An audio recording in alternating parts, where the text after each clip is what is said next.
Boa tarde a todos. Hoje nós vamos falar de uma máquina elétrica que é o nosso motor de passo. Temos aqui o nosso motor de passo. O que é que diferencia o motor de passo de outros motores?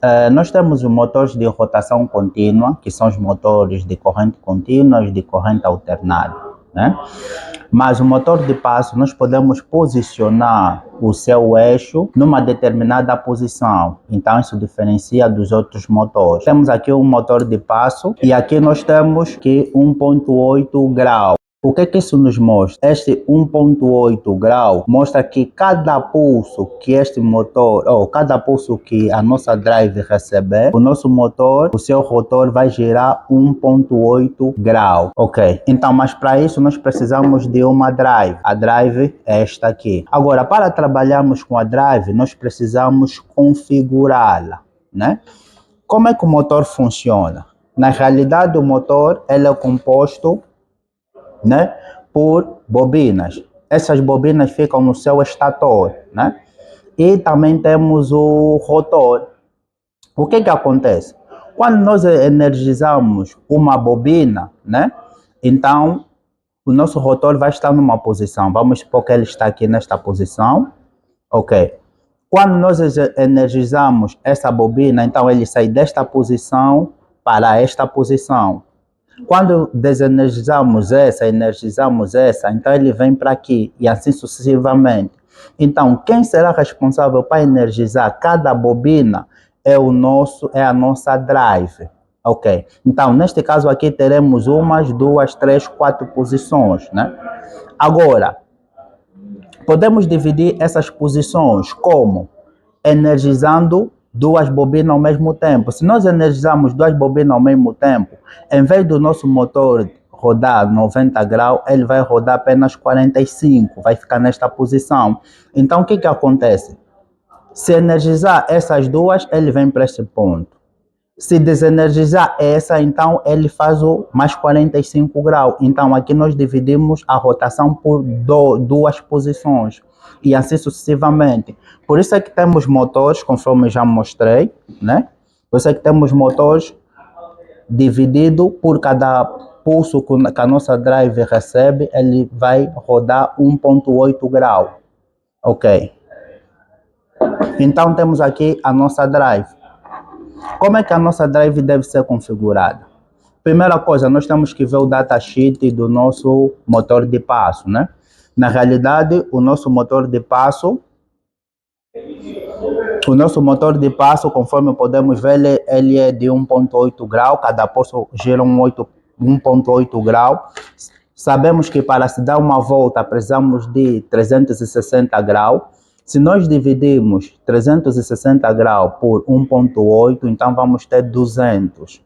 Então quer dizer o quê? Que nós precisamos de 200 pulsos para fazer com que o nosso motor dá uma volta de 360 graus. Ok. Neste caso, segundo o datasheet, nosso motor tem um torque de 0,30 Newton vezes metro. O que é o torque? O torque é nada mais e nada menos que a força necessária para tirar o eixo do nosso motor em repouso, quer dizer, para lhe tirar da inércia. Ok, então todas as configurações nós fizemos aqui dentro do drive. Se nós vermos aqui, nós temos 200, né? Esse 200 para o nosso motor quer dizer o quê? Aqui nós temos step, que quer dizer os passos, né? Então, para ele dar uma volta, ele precisa de 200 passos. Então, o que quer dizer? Nós temos que configurar, né? Nós temos aqui os switches de configuração, aqui, e aqui também temos os switches de configuração. Nós aqui temos os switches A e aqui temos os switches B. Para o switch A, nós temos aqui, se queremos configurar para um motor que precisa de 200 pulsos para dar uma rotação, como é no caso do nosso motor, nós temos que meter o A5 on, A6 on, e A7 on e A8 on. Então, vemos para aqui, né? Aqui temos os switches, aqui tem o on. Então, o que que eu faço? Ele começa de A5, né? Então, venho para aqui, o A5 ponho para baixo, que é o on, A6 on, A7 on e A8 on. Isso para quê? Isso para dar maior exatidão na posição do meu rotor quando ele receber os pulsos vindo da drive ou a alimentação das suas bobinas. Então, com isso, nós fizemos a configuração. Depois, temos que prestar atenção na corrente de partida do nosso motor. Nós temos aqui uma corrente de 1.2 amperes, que é a corrente de partida do nosso motor. Então, vamos para a drive, vamos fazer a configuração. Essa tabela aqui é para fazer a configuração da nossa corrente, ok?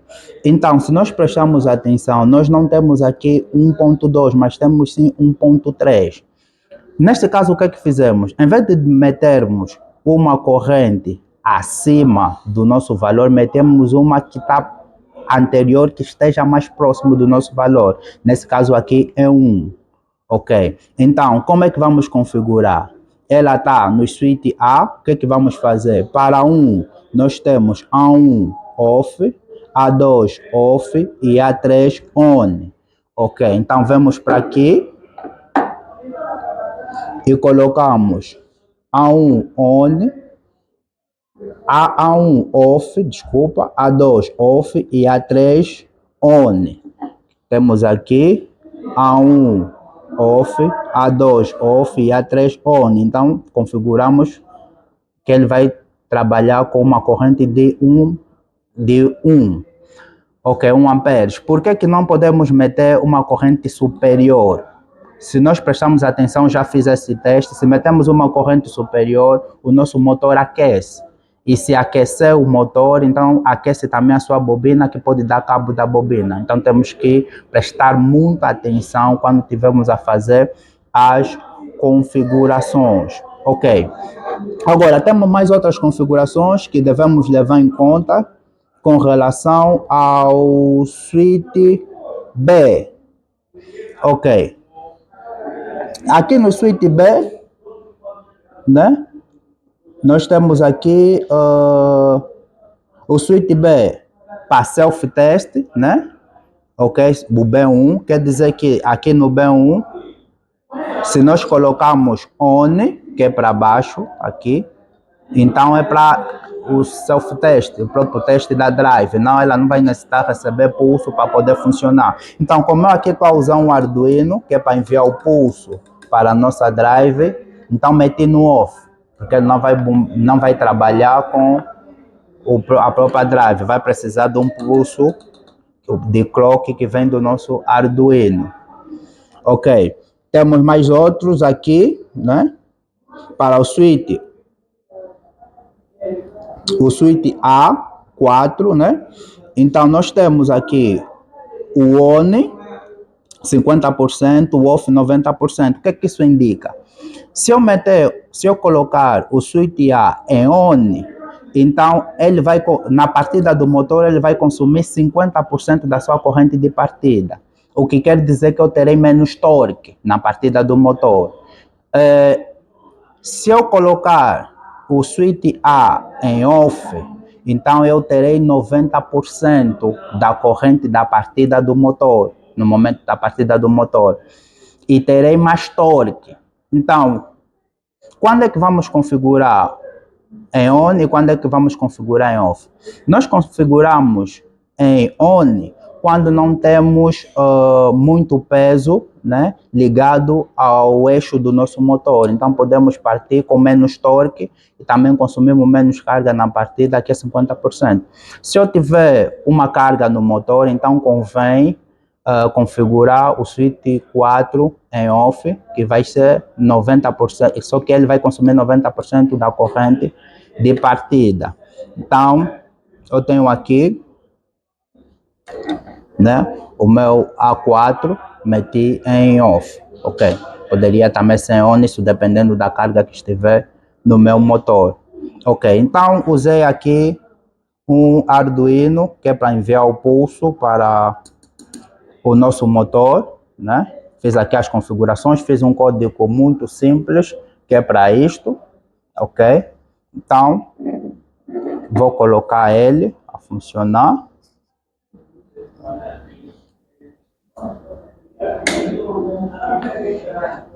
Ok, eu ligo o Arduino, aqui estamos a ver. cada pulso que ele recebe, então ele gira 1,8 grau, conforme podem ver. Ele vai girando 1,8 grau. Quem faz o controle da posição dele é a nossa drive. E com isso, podemos fazer vários projetos. Normalmente, os motores de passo, eles são usados na construção de robôs por causa da precisão. Também são usados na construção de máquinas impressoras, né? E outros tipos de máquinas que necessitamos de precisão, cortes de materiais e construção de carro. Ok, então era tudo que eu queria mostrar. Vamos esperar mais outros projetos e vamos apresentar mais conteúdos sobre os motores de passo. Muito obrigado. EDACO, Educação Sem Limite, Visão no Futuro.